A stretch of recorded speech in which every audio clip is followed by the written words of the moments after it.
नमो अरहंतारं नमो सिद्धारं नमो वारियारं नमो वज्रायारं नमो लोये सवसाहुरं शुद्धात्मानमनेकान्तं साधुमुक्तं मङ्गलम् वन्दे सन्दृष्टिसिद्ध्यर्थं सन्दृष्ट्यर्थप्रकाशकम् मङ्गलं भगवान् वीरो मङ्गलं गौतम गणेश मंगलम कुंद कुंदाद्यो जैन धर्मोस्तु मंगलम सर्वमंगल मांगल्यम सर्वकल्याण कारकम प्रधानम सर्वधर्माणां जैनम जयतु शासनम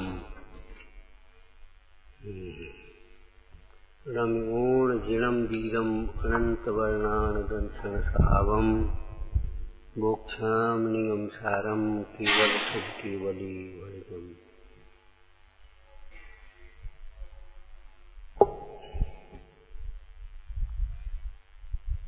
नीति में एक दोहा पढ़ा होगा तुम, साधु ऐसा चाहिए जैसा सूत स्वभाव, सार सार को गहले थोता दे उड़ा।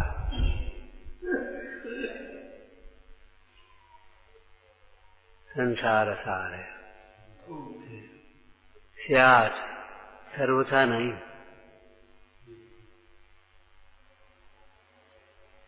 यदि सार नहीं होता तो असार कहां से आ जाएगा? सार शब्द से ही तो आ जोड़ा तब असार बना। यदि कोई नित्य नहीं होगा तो अनित्य कैसे होगा? न्याय शास्त्र की भाषा में अगर हम कहें तो जो सर्वज्ञ का निषेध करता है उससे क्या कहते हैं? तुम्हारा सर्वज्ञ का निषेध सर्वज्ञ की सत्ता के बिना कैसे हो सकता? तुम जो निषेध कर रहे हो ना, इससे ही सर्वज्ञ की सत्ता सिद्ध हुई। क्यों? ये देखो,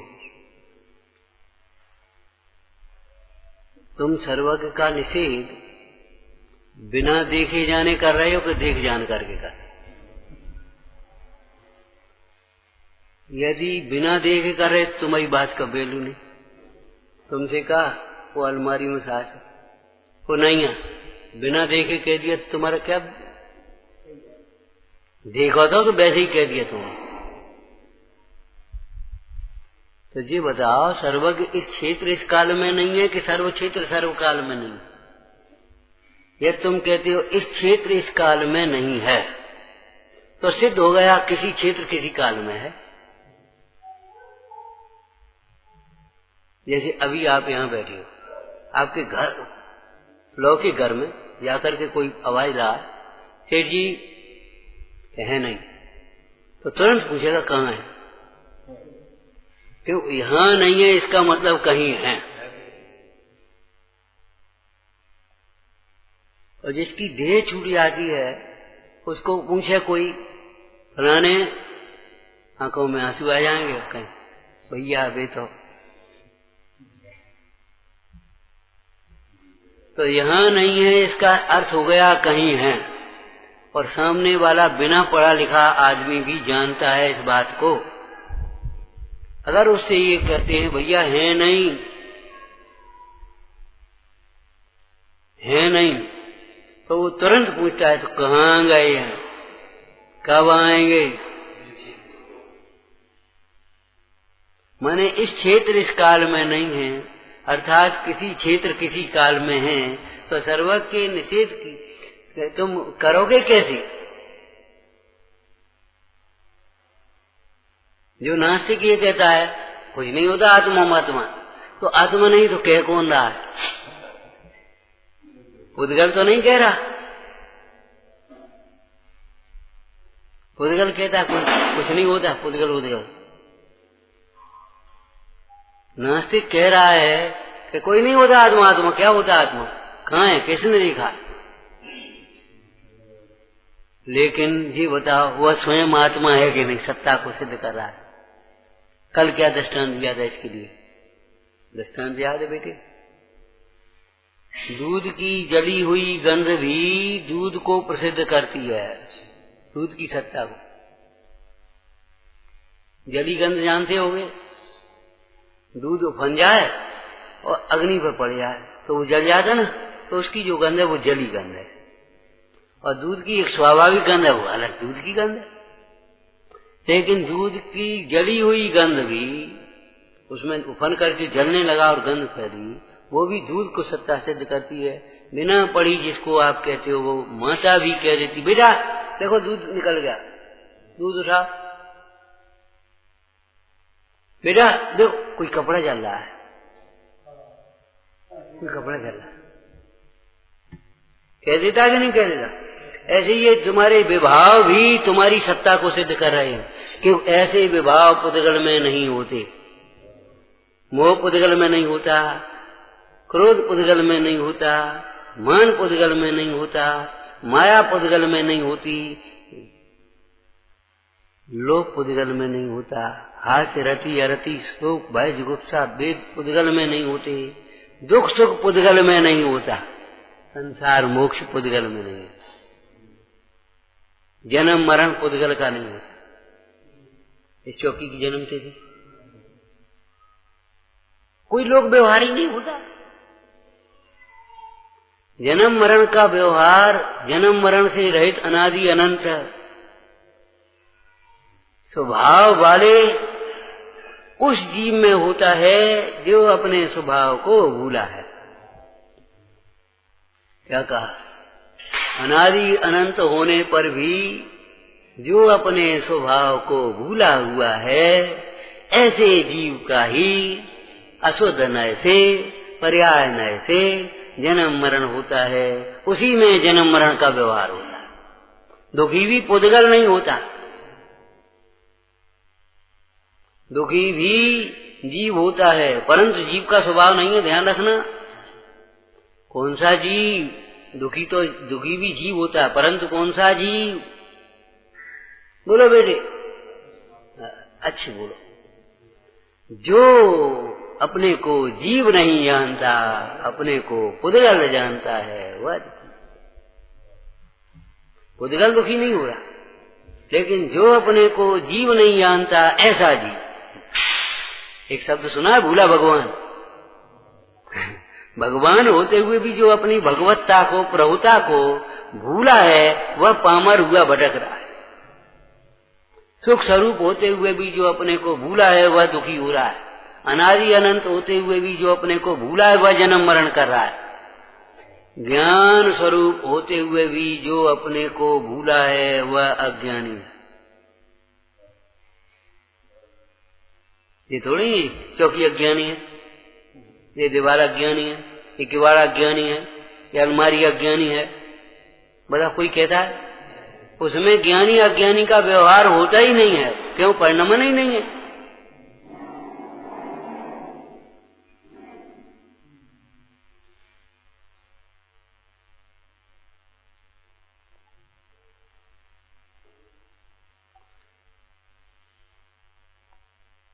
सार को भूला है,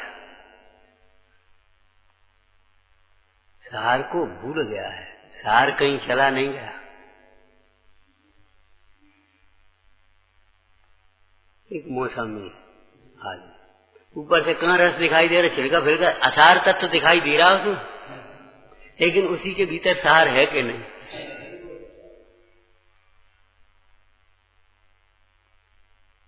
ऐसे ये असार दिखाई दे रहा है, ये सब कुछ, इसके भीतर एक सार तत्व है। समझता नाटक में से बोलना, सार पदार्थ आत्मा सकल पदार्थ ज्ञान। वो कौन है? ऊपर की लाइन बोलो। शोभित निज अनुभूतियुत चिदानंद भगवान, सार पदार्थ आत्मा सकल पदार्थ ज्ञान। बोल लिखा है। बुद्धन जी क्या कह रहे? सर्वद्रव्य में सार आत्म को हितकार, नमहु ताहे और धार नित्य निरंजन जान के।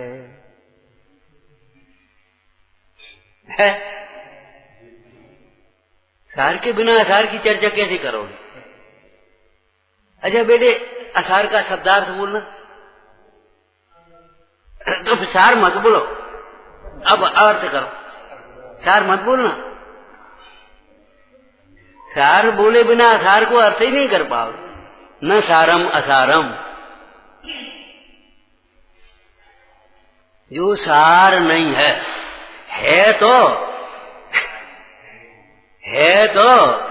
लेकिन जो श्रेष्ठ नहीं है, सुखमय नहीं है, पवित्र नहीं है, उत्तम नहीं है, असार हो गया। न सारम, लेकिन है ही नहीं, इसका अर्थ ये तो नहीं हुआ। सर्वज्ञ इस क्षेत्र इस काल में नहीं है तो ये बात सच्ची है, ये तो हम भी मानते हैं, लेकिन इस कथन से ही सर्वज्ञ की सत्ता सिद्ध हो जाती है। इस क्षेत्र इस काल में सर्वज्ञ नहीं है, इसका सीधा अर्थ हुआ किसी क्षेत्र किसी काल में है। इस क्षेत्र इस काल में तीर्थंकर नहीं है, विदेश क्षेत्र में है कि नहीं? हो गया। अभी तीर्थंकर नहीं है, पहले यहाँ तीर्थंकर हो रहे थे, आगे तीर्थंकर होंगे।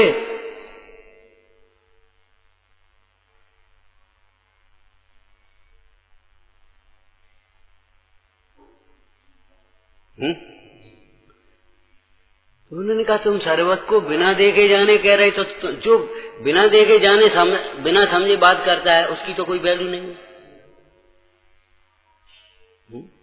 विचार करो, जैसे अपने चिकित्सा विज्ञान में कुछ नहीं आता और एक रोगी है, एक डॉक्टर बैठा, एक वैद्य भी बैठा, एक बुजुर्ग जिसे गृहस्थी में बाल बच्चों के रोग की थोड़ी बहुत दवाएं चूरन चटनी आती वो भी बैठा है, वृद्ध माँ बैठी है, और एक ऐसा लड़का पहुंच गया, इसको बढ़िया आइसक्रीम खिलाओ।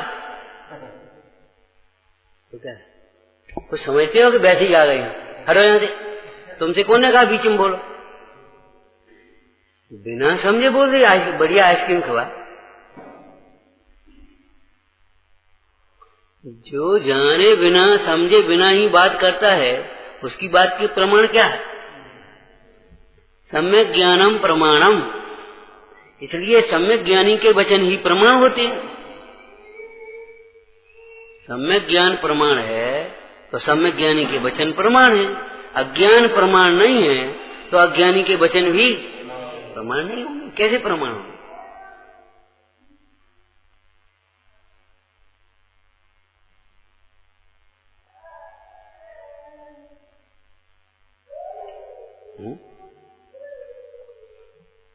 वो कहता नहीं, हम तो जान करके कहते हैं सर्वज्ञ नहीं है। तो किसे कहते हैं सर्वज्ञ? किसको? सर्वज्ञ। सर्व को जान करके कह रहे हो, माने सर्व क्षेत्र सर्व काल को जान करके कह रहे हो, तो तुम ही सर्वज्ञ हो गए। है तुम कैसे निषेध करोगे?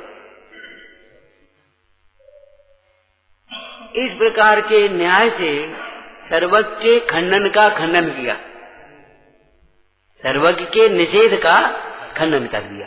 ठीक है ना? ऐसे ही यहां समझ लेना चाहिए कि सार को समझे बिना ही संसार सार है, संसार सार है, कुछ नहीं है। ये सब मायाचारी की बातें करते हो। जिसको आत्मा सार नहीं होता उसको इंद्रिय अतीन्द्रिय सुख भी सार नहीं होता। अतीन्द्रिय सुख के साधन भूत वीतराग विज्ञानता रत्नत्रय भी सार नहीं होते। उसको रत्नत्रय के धारक, रत्नत्रय के दातार, दर्शाने वाले वीतरागी देवशास्त्र गुरु भी सार नहीं होते। उसके जीवन में भी सार तो होता है, उसको पैसे ही सार दिखाई देता, पंचेंद्रिय के भोग सार दिखाई देते, पद प्रतिष्ठा सार दिखाई देते। कैसे ही अपन अब तो वो बन जाए, अपन कैसे ही पैसा हो जाए अपने पास।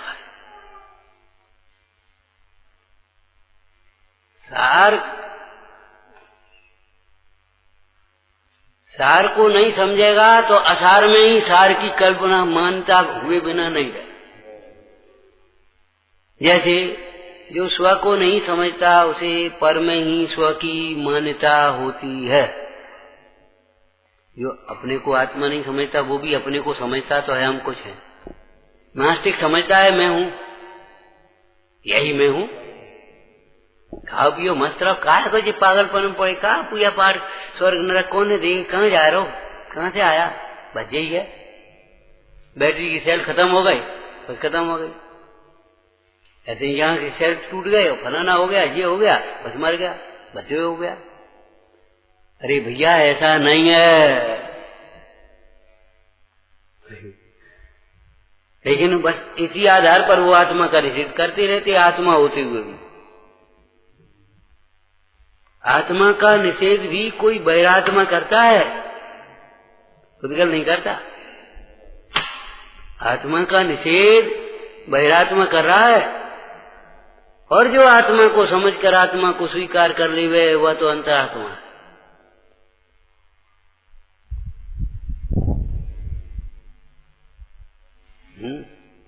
तो सार सार को गए ले थोता दे उड़ा। तो थोता का मतलब क्या हो गया? शास्त्रीय शब्द असार। तो असार को छोड़कर सार को ग्रहण करे, ये उपदेश क्यों दिया है? जैसे कोई बाहर से आया और वो उसका कपड़े जरा धूल मट्टी आंधी में गंदे हो गए, चिपचिपे हो गए, तो भैया कपड़े बदल लो, कहेंगे नहीं, उतार बदल ले। तो क्यों? मैले कपड़े पहने हैं उनको उतार करके साफ कपड़े पहनने के लिए कहेंगे, उसी को कहेंगे। तो जो असार को ही ग्रहण किए हुए है उसको कहेंगे असार को छोड़ो और सार को। क्यों कह रहे ये बात? जो सोएगा उससे कहेंगे सावधानी से बैठो, जगो। अब जो सो नहीं रहा उससे क्यों कहेंगे जगो? जो खड़ा हो भैया बैठ जा, खड़े काहे को? अब पहले से बैठा हो, अब बैठ जा, ऐसा कौन कहेगा? तो जो असार को ग्रहण कर रहा है, पर को अपना मान रहा है, मोह क्रोध आदि भावों में प्रवर्त रहा है, उससे कहते हैं असार को होता जी उड़ा। सार को ग्रहण करो।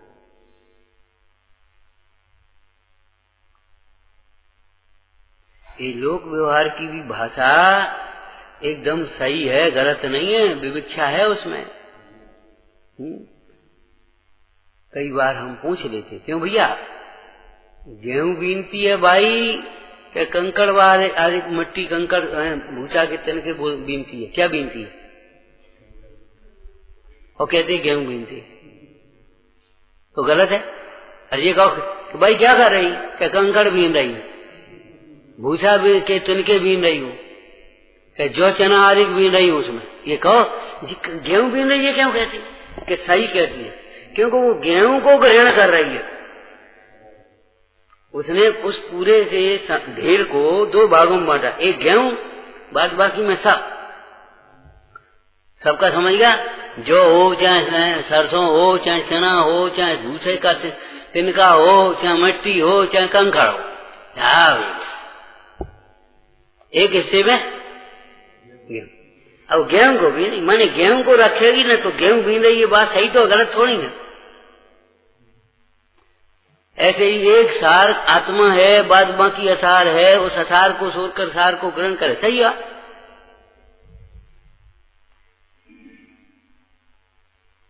देखो पद्म पुराण जी में क्या कहा, मनुष्य होकर के श्रावक कुल में जन्म लेकर के भी भाई जिसके जीवन में कोई नियम नहीं है वह तो पापी।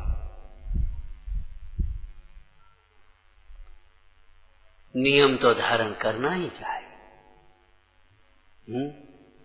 अब यहाँ क्या कहते हैं? केवल नियम को धारण कर लेना पर्याप्त नहीं है, नियम का सार प्राप्त करना चाहिए। नियम का सार है शुद्धात्मा की प्राप्ति। नियम काय के लिए होते हैं? परेशान न हो, व्यवस्था नहीं। एक टाइम टेबल क्यों बनाते हैं, नियम क्यों बनाते हैं?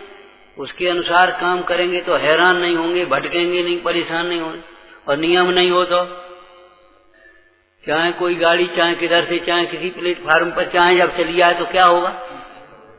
एक दिन में एक्सीडेंट होंगे कितने।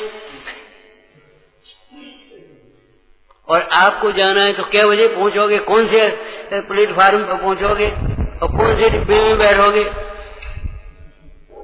और उन्होंने पूरे के पूरे नियम बना दिए, ये गाड़ी इस प्लेटफार्म पर इतने नंबर पर आएगी, ये आदमी इस नंबर पर इस डिब्बे में बैठेगा, ये आदमी इससे यहाँ ऐसा, माने यहाँ टिकट मिलेगी, यहाँ ऐसा, माने पूरे नियम है कि नहीं। यातायात के नियमों का पालन न करें तो यातायात में परेशान होंगे, चिकित्सा में नियमों का पालन नहीं करें तो बीमार होंगे, क्यों भाई। तो मोक्ष मार्ग यहाँ नियम का पालन नहीं करोगे तो संसार में भटकोगे।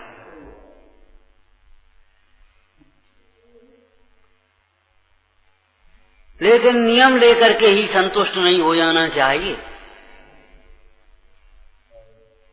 नियमों का सार, जिस नियम में आत्मा नहीं है वह नियम नियम नहीं है, मोक्ष मार्ग का कारण नहीं होता।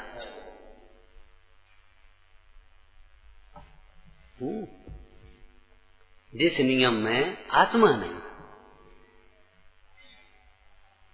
जी नींबू में रस नहीं है, क्या करोगे वो नींबू को। नींबू लिया, अब सूखा सागर नींबू लिया, क्या करे या काय को ले आए, कहां से ले आए, इसको क्या करें। जिसमें रस नहीं है, ऐसे जिसके हृदय में धर्म का रस नहीं है, वात्सल्य का रस नहीं है, भक्ति का रस नहीं है, अध्यात्म का रस नहीं है, वह सूखा जीवन कैसा होगा।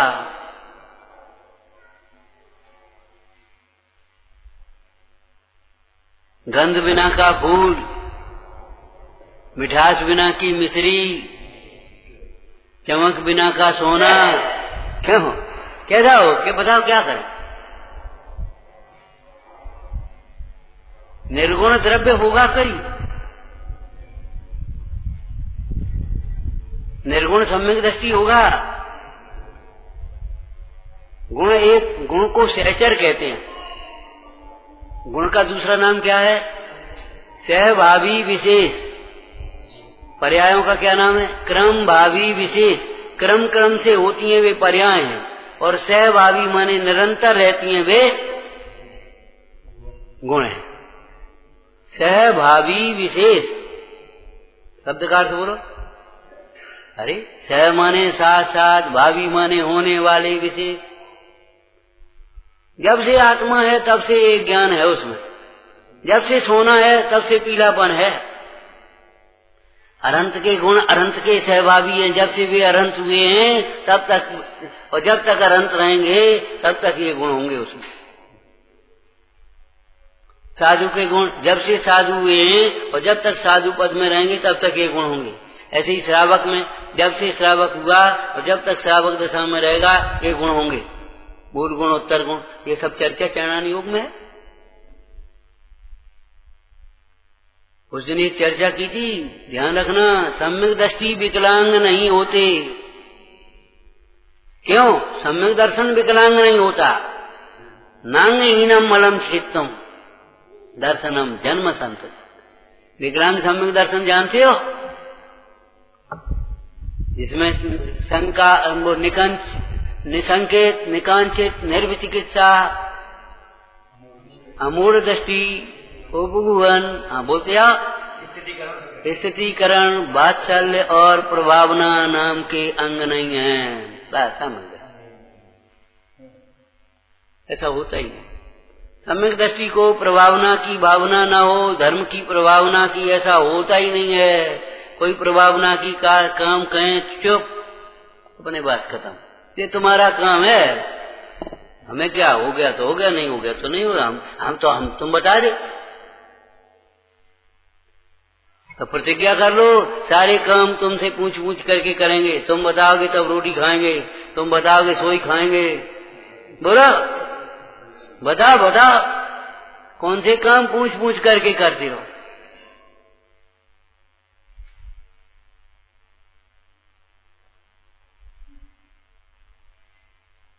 जिसके घर में विवाह हो रहा हो उसको उत्साह नहीं हो तो कोई बैरागी जीव होगा? बैरागी तो होगा।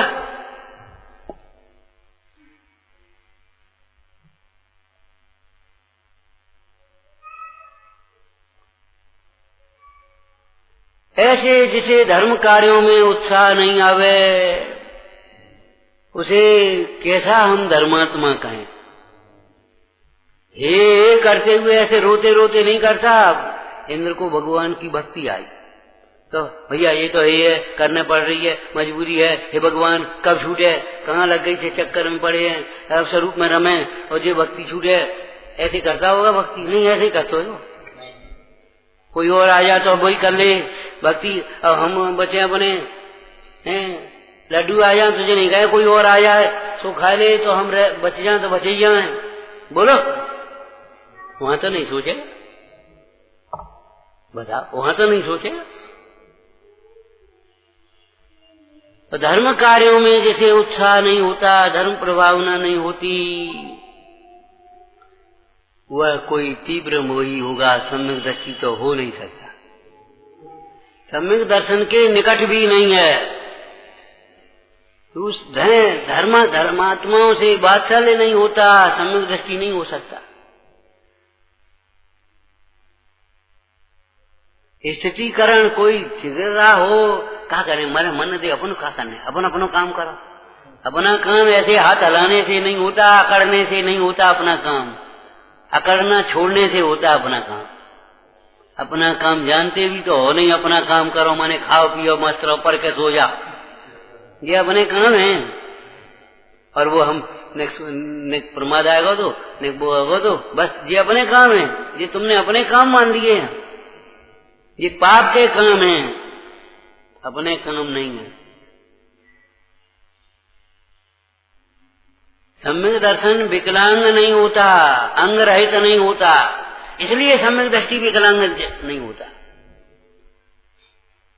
सम्यक दृष्टि दरिद्र नहीं होता। क्यों? सम्यक दर्शन दरिद्र नहीं होता। सम्यक दर्शन अपने वैभव से वैभववान प्रभुतावान होता है। दरिद्रता खाली पैसे की दरिद्रता नहीं होती, बचने का दरिद्रता नीति में पड़ा है।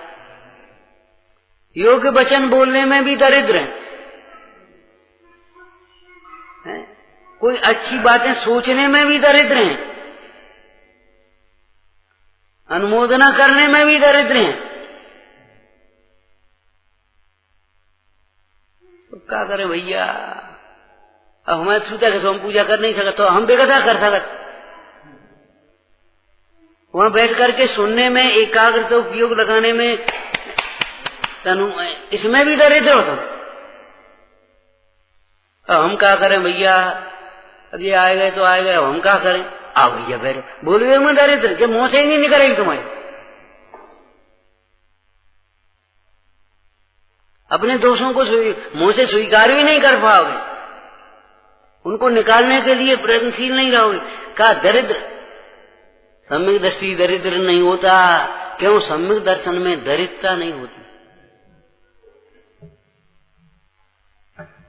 भाव कर्म से द्रव्य कर्म से नो कर्म होता है। भाव कर्म बिना नो कर्म नहीं आएगा।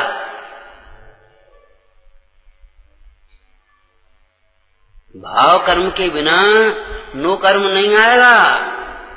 नो कर्म जो आ रहा है वह तत् जाति के भाव कर्मों का फल है।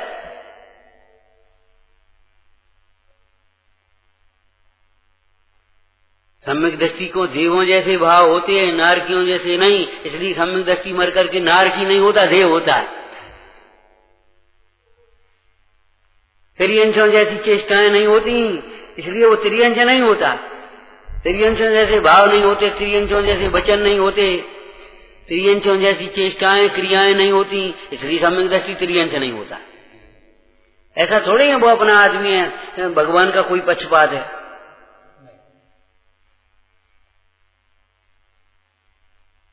सम्यक दृष्टि जैसा नहीं होता उसका कारण क्या है? उस वैसे भाव नहीं होते। सम्यक दृष्टि रोगी नहीं होता। क्यों? सम्यक दृष्टि मानसिक रूप से रोगी नहीं होता, मानसिक रूप से। आपको लौकिक दृष्टि से भी ये बात कही थी हमने कि अगर मन खराब नहीं हो तो शरीर खराब बहुत कम हो पाएगा।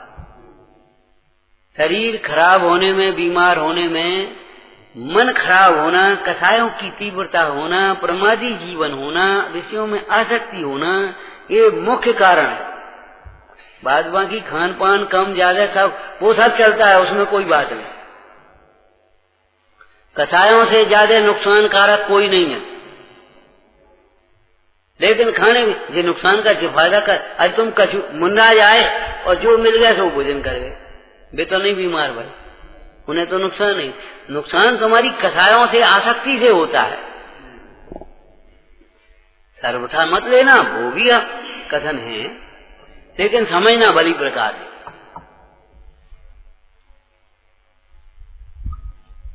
तो सार मन आत्मा, उसमें से आत्मा ग्रहण करना। बोलो एक बहुत छोटा सा दृष्टांत बता दो इसका, बस इतना ही कर पाएंगे। छोटा दृष्टांत,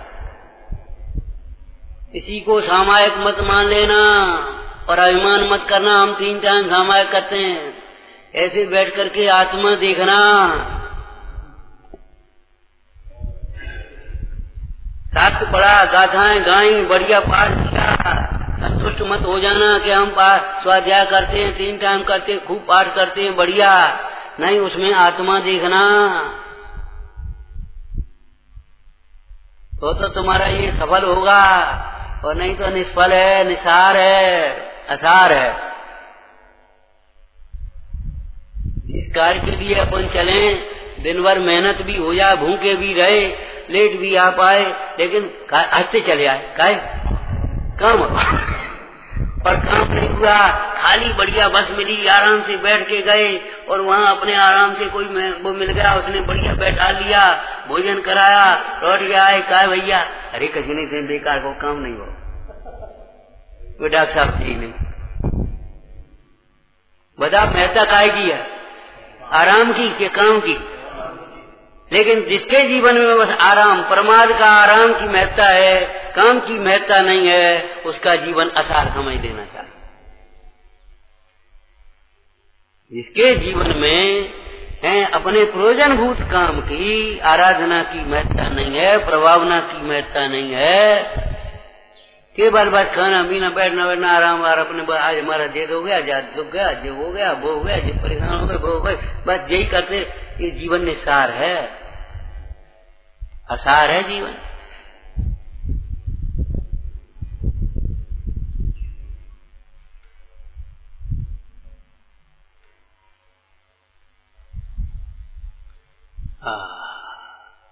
आलोचना अधिकार चल रहा है, परम आलोचना अधिकार।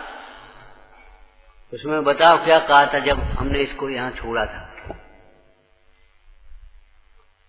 जो दोषों को स्वीकार ही नहीं करता, केवल चुप भी रह जाता है, मायाचारी से समझता है ये दोष हम में नहीं है, अथवा अगर ये थोड़ी सी लगे भी है तो बात सही, लेकिन माया अभिमान से चुप रह जाता है, दोषों को विनम्र भाव से, सहज भाव से, योग्य भाव से, निष्कपट भाव से, विनय भाव से स्वीकार भी नहीं करता, उसे तो आलोचना होती ही नहीं है।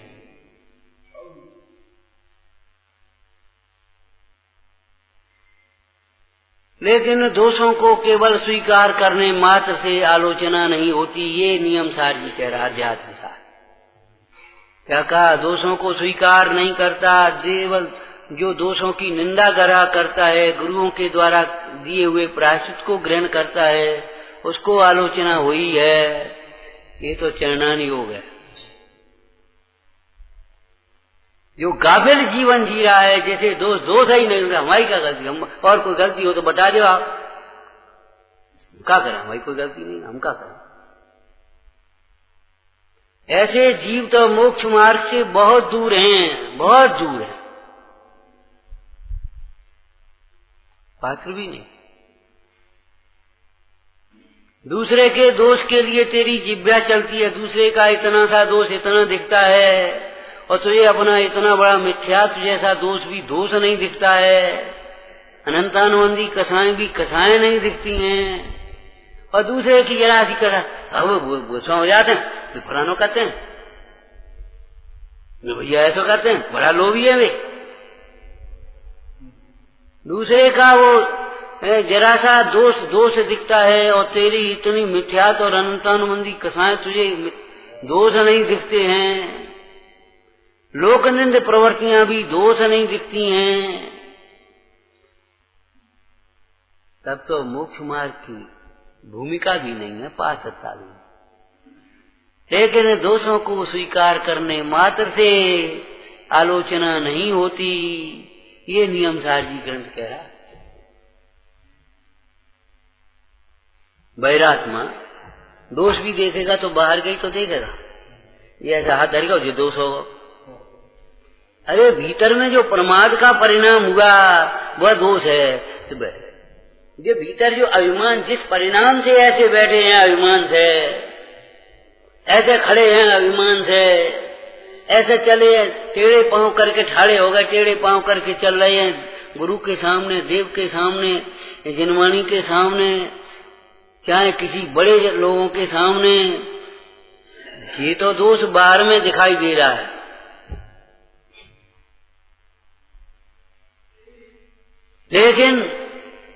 लेकिन पता नहीं है जिस परिणाम, एक जो क्रिया है ना, वो परिणाम को बताई। दोस्तों वो भीतर परिणाम में है,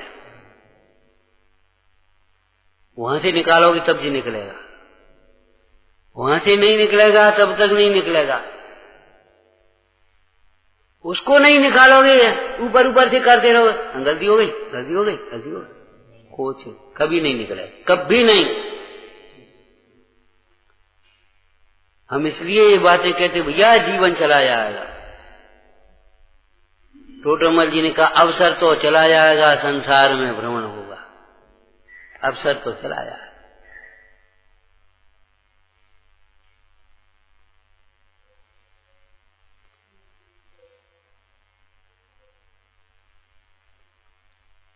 यहां तो ये कह रहे भैया अपने दोषों को निष्कपट भाव से, सरल भाव से स्वीकार भी कर लिया और गुरुओं के द्वारा दिए गए प्रायश्चित को भी ग्रहण कर लिया। इतने मात्र से व्यवहार प्रतिक्रमण कहते हैं, व्यवहार आलोचना कहते हैं ना, इतने मात्र से तेरी आलोचना नहीं हो गई। आलोचना तो तब है जब उस दोष के काल में दोष से भिन्न निर्दोष स्वभाव दिखाई दे और उसके बल से दोषों को के प्रति गिलानी आए, दोष भिन्न भी दिखाई दे, हे भी भिन्न दिखाई दे, और दोषों को दूर करने का एक बल आ गया और उसके आश्रय से दोष दूरने का पुरुषार्थ हो। तब है दृष्टांत एक बता रहा हूं, देखो एक रोगी बहुत तेज बुखार चढ़ा, उसको उल्टियां हो रही हैं, सिर दर्द हो रहा है, तो भैया बहुत बीमार है, बहुत तपिरा है। उसने देखा ही नहीं रोगी को, वो कोई वैद्य नहीं, वैद्य नहीं है, ऐसे तो चाहे को कह दिया बहुत तपिरा, बहुत बुखार है, कितना, अब बहुत है, बस उल्टी हो रही भैया, वो बहुत तकलीफ है, बहुत दर्द हो रहा हो। इतने मात्र से इलाज नहीं होगा। वैद्य ने देखा और भीतर निरोगता की शक्ति भी देखी उसने। क्यों भाई? अरे कुछ नहीं, लू लग गई है, जरा एक काम तो करो, जरा पन्ना बना करके पी लो, या दूध में पानी डाल करके, इलायची डाल करके पी लो, जरा ये मल दो, तेल पानी मल दो, जरा ठंडा पानी नहीं, कुछ नहीं है, ठंडे पानी में बैठा, चलो देखते हैं, सौंफ का पानी दे दो, इलायची का पानी। मैंने वो किस बल पर कह रहा बता? ये अग्नि नहीं है जो शीतल न हो, ये लू लग गई है जरा सी, है कोई बात नहीं, इसका उपाय करो। रोग के काल में निरोगता को देखता है, वही तो वैद्य है? ऐसे ही दोष के काल में भी निर्दोषता को देखता है, अपने दोष को भी देखता है, अपने अंदर में निर्दोषता को भी देखता है, इसी प्रकार दूसरे के दोषों को भी देखता है और दूसरे को दोषों के काल में भी निर्दोष स्वभाव को देखता है। तभी तो उसे गिलानी नहीं होती। सम्यक दृष्टि जीव ज्ञानी निर्गंथ मंदाज, उनके सामने चोर आ गया और उसने कहा महाराज मैं चोर हूं। भैया भैया कहां से आ गया, कोई देखे वो तो कागज चोर, उसको उनको गिलानी नहीं होती, गिलानी होती है फिर भी गिलानी नहीं होती, उसको उपदेश देते हैं, उसको भी छोटा मोटा नियम दे देते हैं, देते कि नहीं, तो गिलानी किस बल से नहीं होती बता। गंदगी में सना हुआ होने पर भी मेरा बेटा है, मां को जैसे देखता है, गंदगी में सना हुआ होने पर भी मेरा बेटा है।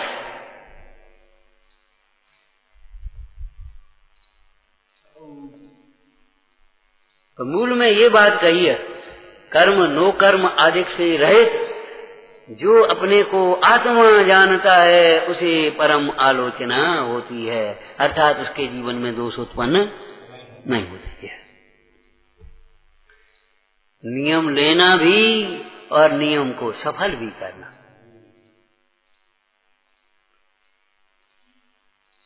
नियम से डरो नहीं, नियम लेने से डरो नहीं, लेकिन नियम लेना हंसी खेल नहीं है, चाहे जब ले लिया चाहे जब छोड़ दिया, अथवा नियम अभिमान करने के लिए नहीं है, केवल पुण्यबंध करने के लिए नहीं है, नियम तो अपना कल्याण करने के लिए। विचारना सहजानंदी शोध स्वरूपी अविनाशी